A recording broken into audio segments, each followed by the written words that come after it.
মসজিদের বাউন্ডারি লিয়া তো মসজিদরা আছে না ঘাস জুত মিলেই আছে। তো আমার বাড়ির রাস্তাটাও ঘাসের জায়গাতে আছে।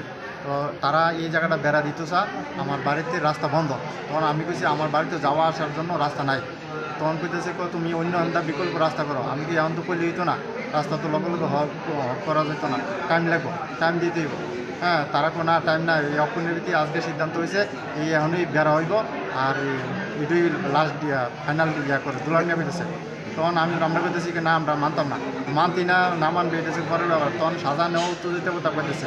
তো উত্তেজিততার পর থেকে মনে করেন দুলালে ফোন দিছে মিস্ত্রিরা, এখন আইসের বাউন্ডারি কাজ টাজ কর। তখন তার ছেলে মেয়ে মনির হোসেন, কামাল হোসেন, আলন মিয়া, শাহজাহান মিয়া, তারপরে দুলাল মিয়া, জাহাঙ্গীর মিয়া, দুলালের দুই ছেলে, তারা আইসিরা আমরা মারধর শুরু করছে। আর এই ওখানেই তারা এটার কাজ করবো এরকম করে এসে আমরা মারধর করে এসে দেন। আমরা কী করছে, আমরা 5জন আহত হয়েছি।